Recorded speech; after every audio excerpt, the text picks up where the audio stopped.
Сәлеметсіздер ме оқушылар? Бүгінгі біздің сабағымыз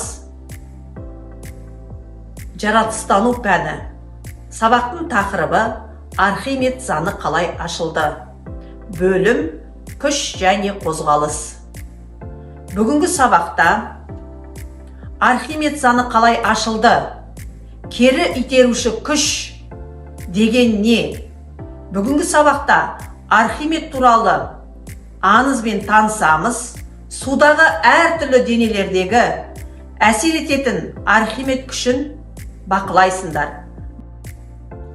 Балалар, суреттегі қыздың есімі кім еді? Оны білу үшін оқулығымыздың 70-ші бетін ашып, суретке назар аударайық. Дұрыс айтасыңдар. Я, Еврика. Еврика есімі қандай мағына береді? Балалар, Архимед туралы естігендерім бар ма? Я, балалар, Архимед өте ерте заманда жүк көтеруге арналған механизмді ойлап тапқан адам. Ол кісі туралы не білеміз? Еврика есімнің мағынасын білу үшін атақты грек математигі, физигі әрі астрономығы Архимед туралы аңызбен танысайық. Архимед туралы аңызға балалар назар аударайық. Сиракуз деген ежелгі қалада Георон есімді патша тұрыпты. Ол әлемнің ең керемет алтын тәжі киюді армандапты. Бірде ол зергерді шақырып алып, 10 фунт алынатын тәж жасауды тапсырады. Зергер оның айтқанын орындайды. Алайда патша тәждің таза алтыннан жасалғанына күмәнданады.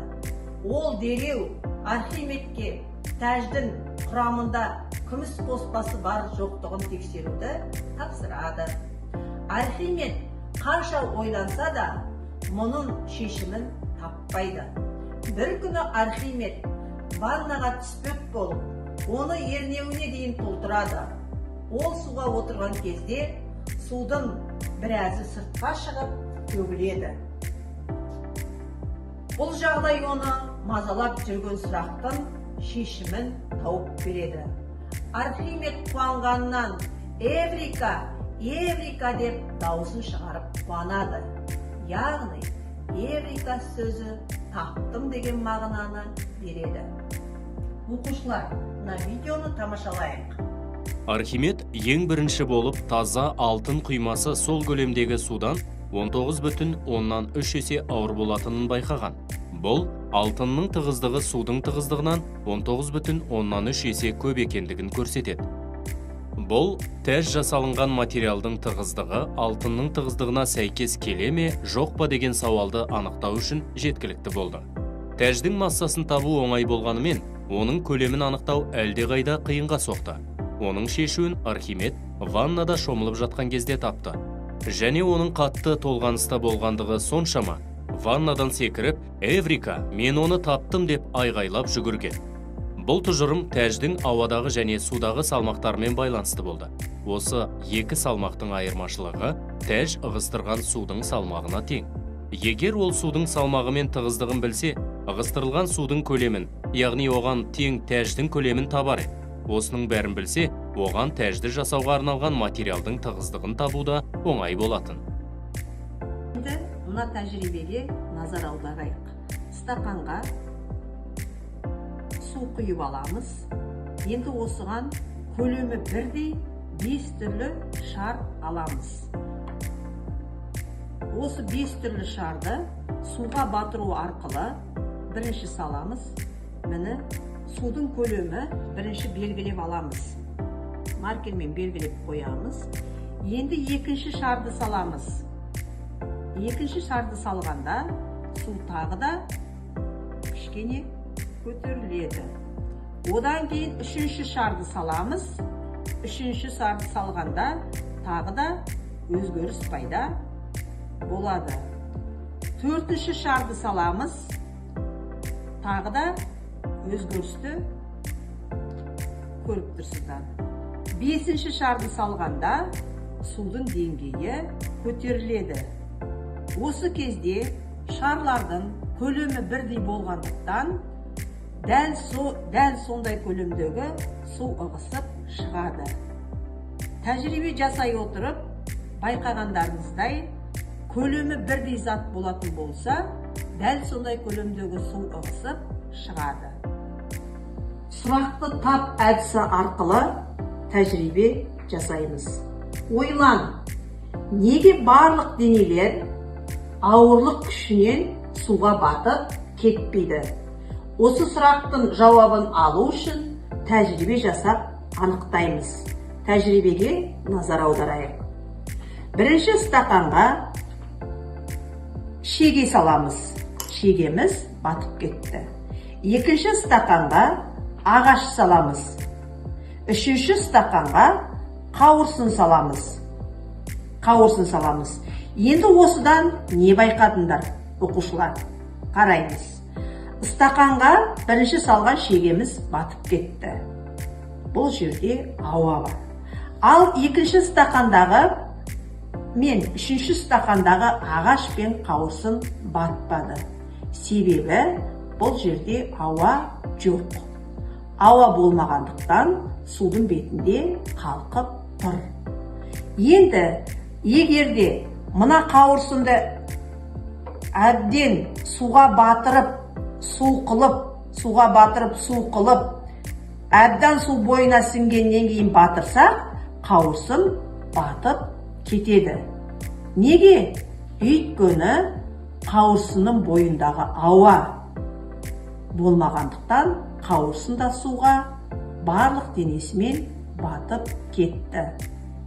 Ал ағаштың бойына әлі су сіне қойған жоқ. Ауа болғандықтан ағаш батпай тұр.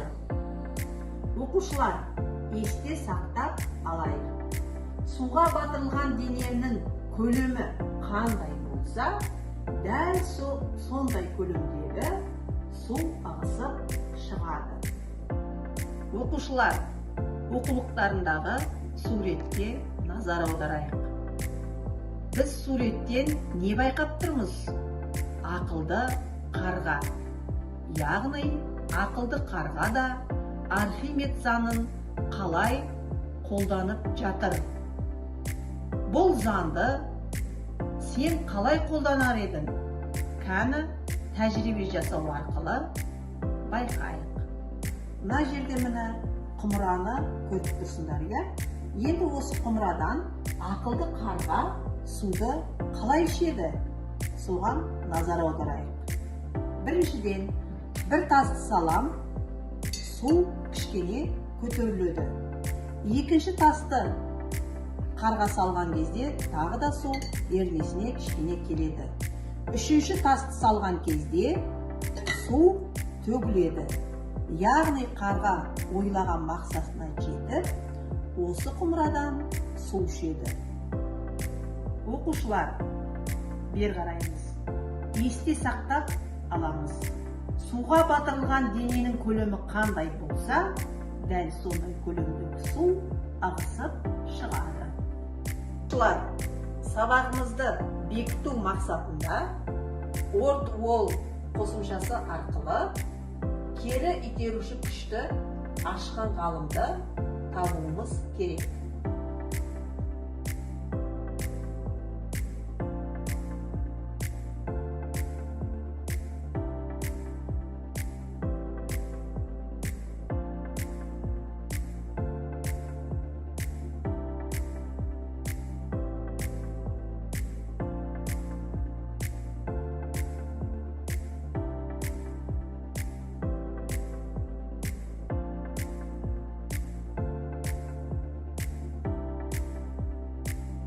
Бүгінгі сабағымызды қорытындылай келе, өздерін оқушылар үйде болашақ сендер зерттеушісіңдер.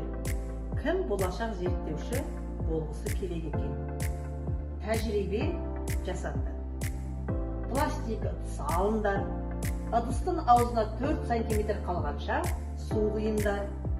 Ыдысқа қаламның қақпашасын салыңдар. Не болды? Соны байқаңдар. Төртінші, су жоғары көтерілгенде етіп, ыдысты екі бүйірінен қысып ұстаңдар. Қақпашаға не болды? Бесінші, ыдысты қыспаңдар. Не болды? Алтыншы, қорытынды жасаңдар. Оқушылар, сонымен қорытындылайық. Бүгінгі сабағымызда Архимед туралы аңызбен таныстыңыздар. Еврика есімінің мағынасын білдіңіздер. Судағы әртүрлі денеге әсер ететін кері итеруші күштің Архимед күші екенін тәжірибе жүргізу арқылы түсіндіңіздер. Суға батырылған дененің көлемі қандай болса, дәл сондай көлемдегі су ағысып шығатынын есте сақтаңыздар. Осымен сабағымыз аяқталды. Сау болыңыздар.